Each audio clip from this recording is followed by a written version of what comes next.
Um forte terremoto atingiu a costa oeste do Canadá hoje, dia 11 de julho. E um grande terremoto também aconteceu na divisão entre o Oceano Atlântico e o Oceano Índico, além de alguns fortes ali no meio do Oceano Atlântico, bem na direção do território brasileiro. Bom, no vídeo de hoje a gente vai discutir todos esses sismos, analisar as suas situações geológicas e tentar responder a pergunta, né?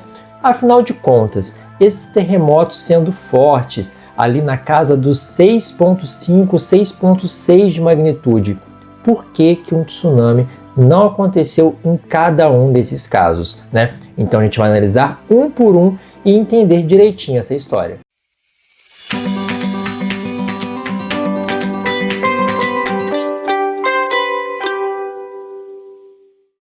Olá, Padawans, tudo bem com vocês? Olha só, hoje, mais cedo, por volta de meio-dia, né, aconteceu um baita terremoto ali na costa oeste do Canadá, costa leste do Pacífico, né, do Oceano Pacífico, ali à esquerda, né, quando a gente olha para os Estados Unidos e para o Canadá, à esquerda no mapa. A gente está falando desse sismo aqui. Eu estou aqui, né, no monitoramento sísmico do Serviço Geológico dos Estados Unidos e foi um tremor de 6,4, né?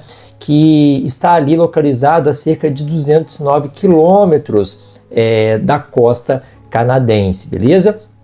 Então olha só, olha as características aqui desse terremoto. Foi um terremoto bem forte, 6,4, no mar, numa região de borda de placa tectônica e um terremoto raso de 10 km de profundidade. Isso tudo, num primeiro momento, a gente já logo pensa, tsunami, né? Mas a gente está aqui, né, gravando esse vídeo bem tarde da noite, quase meia-noite, quase 11 horas da noite, e passou o dia de hoje, né, dia 11, e não teve nenhum tsunami no Canadá, né? Tampouco tsunamis atingindo outros países do Pacífico, ou outros estados, né? Por exemplo, assim, os Estados Unidos, ali o Havaí, ilhas da Oceania, enfim. E, obviamente, como está bem pertinho do Canadá, esse tsunami chegaria no Canadá primeiro. Por que que não houve tsunami, né? Muita gente me perguntou isso lá no Instagram, me mandou direct, me mandou esse terremoto. Eu fiz uma postagem hoje mais cedo, um Reels lá no Instagram, e muita gente me mandou essa pergunta. Vamos lá. Pessoal, a gente está lidando aqui com 3 placas tectônicas. A gente está lidando aqui com a placa norte-americana, que é essa onde fica os Estados Unidos, o Canadá. A gente está lidando com a placa do Pacífico, que é a grandona aqui onde fica o Oceano Pacífico, né? Uma boa parte do Pacífico. E uma placa pequenininha que poucas pessoas conhecem, é a placa Juan de Fuca, que é essa plaquinha aqui, ó. E esse terremoto, ele aconteceu justamente na interação entre a placa Juan de Fuca e a placa do Pacífico. Não foi entre a placa norte-americana e a placa do Pacífico. Professor, mas isso faz diferença? Nesse caso, faz toda a diferença. Olha comigo aqui, analisa uma coisa aqui. Agora eu estou no site Vulcano Discovery. No site Vulcano Discovery, no mapa de terremotos deles, tem uma coisa bem legal. Eles separam, né, os limites de placas tectônicas em cores, mostrando os 3 tipos de limites que existem. Os limites convergentes, onde nós temos aqui a colisão de placas tectônicas, né, o encontro de placas tectônicas, que está representado aqui na cor vermelha. A gente tem os limites divergentes, que é a separação ali entre 2 placas, nesse caso aqui representado pela cor azul. E o limite transformante, onde as placas deslizam paralelamente uma em relação à outra, nesse caso aqui representado pela cor preta. E as cores, elas fazem uma sugestão do que acontece ali nesses casos, né? O azul, você tem ali um acréscimo de material de crosta, né? Você tem ascensão de magma e você tem uma nova crosta em formação. Isso acontece no meio do Atlântico também. Já no limite convergente, até o contrário, né? Vermelho, então indica ali que alguma coisa está desaparecendo, ou seja, uma das 2 placas tectônicas está mergulhando embaixo da outra e indo em direção ao manto para ser eventualmente reciclada.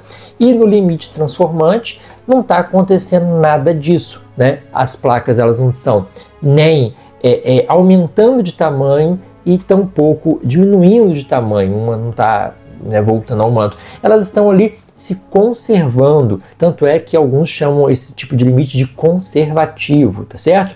Bom, e se você olhar com mais atenção aqui onde foram os tremores, aconteceram mais de um. Vou voltar aqui rapidinho no outro site, ó, vou dar um zoom aqui, só para mostrar isso melhor para vocês. Essa é a localização do tremor.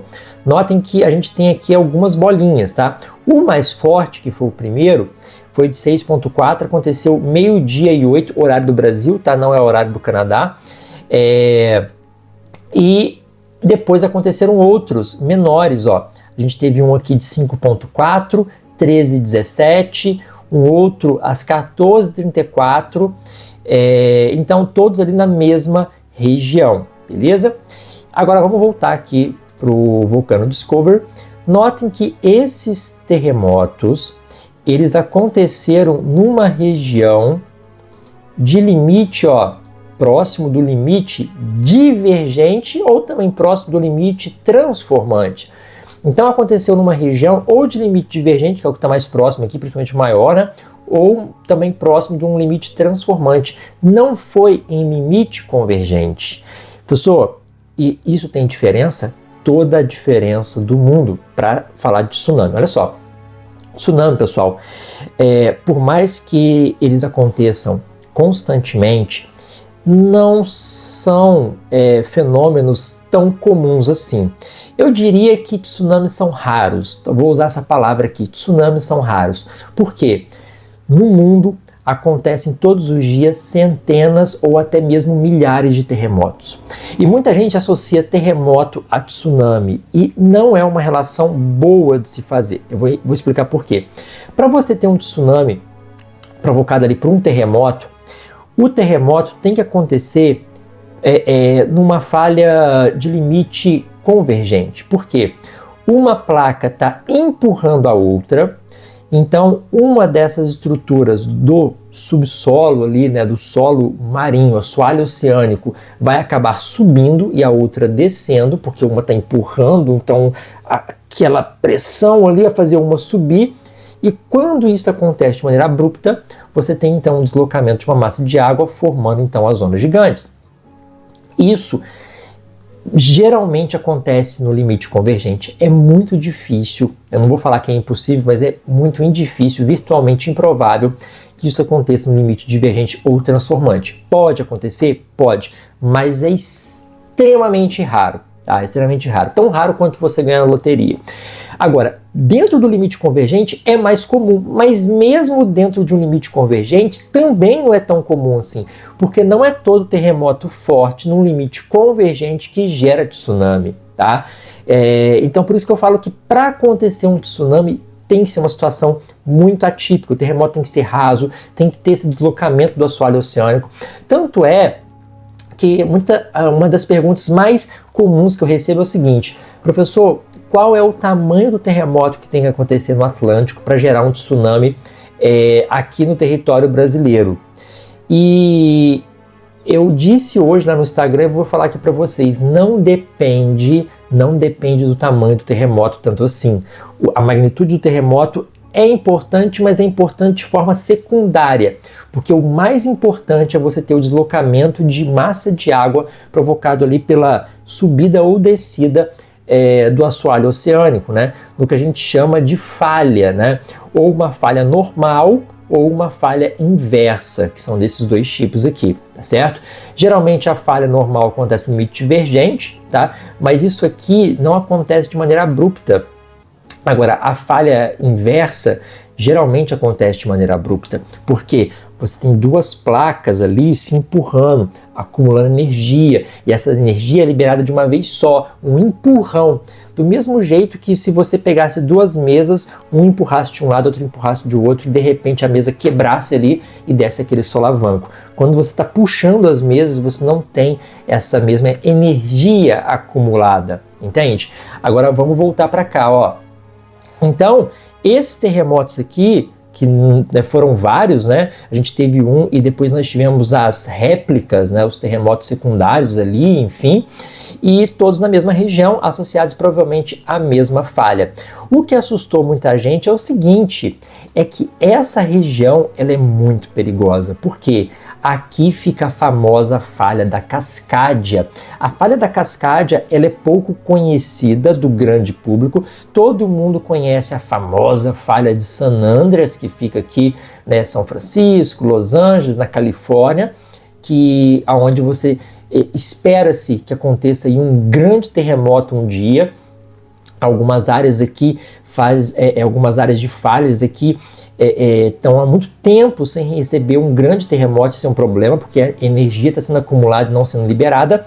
Então todo mundo espera que aconteça um grande terremoto, como já aconteceu no passado e destruiu aqui São Francisco, né? E recentemente, né, nos últimos aí 20 anos, se descobriu que a gente tem uma falha de San Andreas marinha, né, submersa, que é a falha da Cascadia, que é essa falha que liga, né, a placa Juan de Fuca à placa norte-americana, que é onde nós temos o limite convergente. Aqui sim, se o terremoto acontecer nessa região, a chance de provocar tsunami já aumenta muito. Mas como eu falei para vocês, nem sempre quando um terremoto acontece num limite convergente gera um tsunami, mas aqui já aumentaria muito. Então a falha de Cascadia, né, essa região aqui entre Juan de Fuca e norte-americana, tem um potencial de gerar um tsunami muito forte que poderia aqui afetar essas localidades próximas, né? A gente está falando de Vancouver, a gente está falando de Seattle, a gente está falando aqui de Portland, essas regiões aqui bem próximas a essa falha. Essas regiões sentiriam esse tremor e o tsunami gerado, se for o caso, né, a partir de um grande terremoto dessa falha, seria um tsunami muito forte. Mas isso é no caso de acontecer um terremoto forte com deslocamento do assoalho oceânico, né? Porque não é apenas ter um terremoto de 7 magnitude, de 8 magnitude, vai gerar um tsunami. Na verdade, terremotos de elevada magnitude até provocam um tipo especial de tsunami, mas quando eles estão localizados dentro de áreas de baías ou em lagos, né? Eu até comentei disso em um vídeo que eu fiz dos possíveis tsunamis que já atingiram o Brasil. Vou deixar no cardzinho aqui em cima, tá? Mas nesse caso aqui, como a gente está falando de Oceano Pacífico, bem abertão, né? Isso seria mais difícil. Então teria que ter realmente o deslocamento do assoalho oceânico para que isso aconteça. Agora, saindo um pouco do Canadá, olha só o que aconteceu aqui no sul do continente africano, tá? Na divisão entre o Oceano Atlântico e o Oceano Índico. Na verdade, vocês não estão vendo nada, né? Porque eu fiz de propósito. Eu deixei aqui só os terremotos significantes do último dia. Agora, eu vou ativar um filtro aqui para mostrar todos os terremotos, tá? Todos os terremotos dos últimos 30 dias no mundo. Olha só a diferença desse mapa. Quando eu falo que o mundo é recheado de terremotos, é disso aqui que eu tô falando, pessoal. Eu poderia fazer vídeo todos os dias aqui, manhã, tarde e noite, não daria conta de cobrir todos os terremotos. Se você quiser acompanhar os terremotos no mundo, sugiro você baixar o aplicativo do Vulcano Discover. É ele que eu fico de olho, tá? Eu programei ele para me mostrar apenas os terremotos de magnitude 5 para cima, só que eu só faço vídeos mesmo de terremotos magnitude 6 ou 7, que são os mais significantes. E às vezes não dá tempo de fazer vídeo, né? De tantos terremotos que acontecem. Olha só essa quantidade. Então é muito terremoto no mundo. Isso aqui nos últimos 30 dias, tá? Mas, na verdade, o catálogo dos Estados Unidos nem pegam todos os tremores. Muitos terremotos aqui da Europa não estão no catálogo. Os terremotos brasileiros aqui, só os mais fortes entram para o catálogo. Esse aqui é o de Frutal, ó, que foi de 4.3. Então tem muitos terremotos que não aparecem nesse mapa. Então o mundo tem muito terremoto todos os dias acontecendo. Então, quando você vê algum vídeo aí fazendo alarde que algum terremoto aconteceu, suspeito, tá? Porque terremoto no planeta Terra e chover no molhado, ó, é a mesma coisa. Cuidado com os CIFs do YouTube aí para não te levarem para o lado sombrio, hein? Cuidado, cuidado. Então olha só no meio do Atlântico a gente tem vários terremotos. A gente vai falar daqui a pouco de um deles aqui, mas eu queria mostrar esse aqui para vocês, ó. É um terremoto que aconteceu no dia 10, ontem, às 1h55 da madrugada, né, horário aqui do território brasileiro, de Brasília, e ele foi um terremoto de 6,6, tá? Um terremoto muito, muito forte. E aí vocês podem se perguntar, professor, mas também não gerou tsunami? Bom, vamos lá então achar esse terremoto aqui, ó. Alterei aqui rapidamente o filtro para mostrar os terremotos das últimas 48 horas, porque estava no filtro das últimas 24 horas. E olha só o nosso coleguinha aqui, 6,6 há um dia atrás, né? E vamos dar um zoom nele aqui, para a gente olhar mais de pertinho em que tipo de limite de placa tectônica ele aconteceu. Olha só, limite azulzinho. Lembra que eu falei? Azulzinho divergente. Então a gente não tem também as condições de formação de tsunami. E do ladinho aqui a gente tem um limite transformante, ó, de preto. Notem que nessa região, entre a placa da Antártica, tá, e a placa africana, que são as duas placas envolvidas nesse tremor aqui, a gente não tem um limite convergente. Então, se você fica com medo, né, de tsunamis atingindo o território brasileiro, e eu vejo muito pessoal do Nordeste com esse medo, notem que ao longo ali de toda a região do litoral do Brasil voltada, né, para os limites de placa ali, a gente tem ou limite divergente, ó, ou limite transformante, ó, azulzinho e preto, azulzinho e preto. A gente só vai ter limite convergente aqui embaixo. E aqui vale um vídeo só sobre essa região. Prometo para vocês que eu vou fazer, senão esse vídeo aqui fica muito comprido. Mas eu prometo que eu vou fazer um vídeo sobre essa região aqui, ó, que temos limite convergente aqui embaixo, tá? Então, aqui esse tremor foi forte, limite divergente e não gerou tsunami também, pelos motivos que eu já expliquei. E a gente teve um outro abalo, olha só. Aqui, ó, esse aqui também aconteceu no dia 10, tá? Há um dia atrás, e foi de 5,1, um terremoto forte. Agora deixa eu mostrar um outro para vocês, o mais recente, na direção quase aqui de São Paulo, do Rio de Janeiro. A gente está vendo aqui o Trópico de Capricórnio, né? E ele aconteceu um pouquinho para baixo do Trópico de Capricórnio, na altura ali do Paraná, Santa Catarina, mais ou menos, né? E esse foi um tremor, ó, de 5,1 a 10 km de profundidade. Foi um tremor raso também, tremor fortezinho. E assim como acontece em vários, pessoal. Então, quando vocês virem em alguma página fazendo um alarde muito grande com terremoto no meio do Atlântico, não se assustem. Olha a quantidade de terremotos que acontecem no Atlântico, ó. 4,4, 4,3, esse aqui, ó, 5,5, bem na carinha do Nordeste ali, bem próximo do Nordeste. Então tem vários assim. Então, o que a gente pode concluir aqui desse vídeo é que a magnitude de um terremoto, ela é importante para a formação de tsunami, sim, mas de forma secundária, porque o mais importante mesmo é o tipo de falha, se vai ter um deslocamento de assoalho oceânico, porque existem outras formas de formação de tsunami sem ser por terremoto. A explosão de um vulcão, e a explosão de um vulcão faz o quê? Desloca a água. Um vulcão submarino, né? Um deslizamento submarino, como se fosse um deslizamento de morro, só que dentro d'água. O que o deslizamento faz? Desloca a água, né? Então, queda de um meteoro no mar. Então, todos esses eventos são relacionados a quê? A deslocamento de um grande volume de água. Então, independente da magnitude, o mais importante mesmo é ter esse mecanismo que gera essa movimentação de uma massa de água. Aí sim a gente vai ter a formação de um tsunami. E assim, olhando esse mapa mundi aqui, com esses terremotos, né, vamos deixar nessa imagem bonita, inclusive aqui, a gente pode perceber que os terremotos, na maioria das vezes, né, se localiza em regiões de encontros de placas tectônicas e, dada a quantidade de terremotos que acontecem no mar, olha só quantos terremotos acontecem no oceano. É por isso que eu disse para vocês que tsunamis são fenômenos relativamente raros na Terra. Quando acontece um tsunami, a gente está vendo ali um fenômeno raro de acontecer. É aí porque muita gente fica aqui grilada comigo, o pessoal fica, né, me xinga até, fala aí um monte de coisa, o pessoal fica pegando no meu pé porque eu falo que as coisas no mundo são normais, né? Presta atenção no que eu vou falar. Um tsunami, né, olhando esse mapa aqui, é um fenômeno raro no mundo, mas é um fenômeno normal.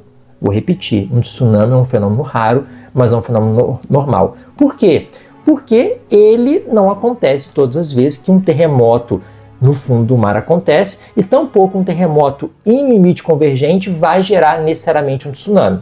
Eu já mostrei para vocês que nem sempre isso acontece. Mas quando as condições são propícias, o mais óbvio é que se forme um tsunami. Anormal seria você ter um deslocamento do assoalho oceânico e não formar um tsunami. Isso sim seria anormal. Agora, se você vai ter a movimentação de massa de água, você vai ter obrigatoriamente um tsunami. Por isso, é um fenômeno normal, dada as devidas condições. Então, interpretem bem o que significa a palavra normal antes de fazer uns comentários bobos aí, tá bom? Bom, pessoal, chegamos ao final de mais um vídeo e mais um dia na nossa terrinha e o mundo não acabou. Olha só que beleza, né? Temos mais um dia para trabalhar, amanhã serviço rolando normalmente. Se você vai pegar 8 horas, se você é professor, vai para conselho de classe, 7 horas, está na escola.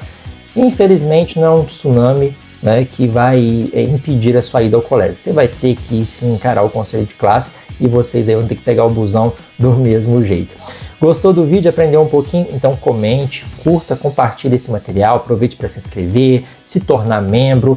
Inclusive agradeço a todos os Jedis aí que fazem parte dessa força geográfica lutando contra esses CIFs da internet que se disseminam a desinformação, porque os CIFs fazem isso, né? Você sabe que o CIF pega a informação verdadeira e distorce e transforma ela em algo maior, sensacionalista, para provocar o medo nas pessoas. É assim que eles conseguem os cliques que eles tanto querem, através do medo. Então, seja aí um padawan geográfico, se inscreva nesse canal aqui para você ficar por dentro de tudo que rola nesse nosso mundão de meu Deus. Eu vou ficando por aqui, um grande abraço, uma boa semana, até mais. Tchau, tchau.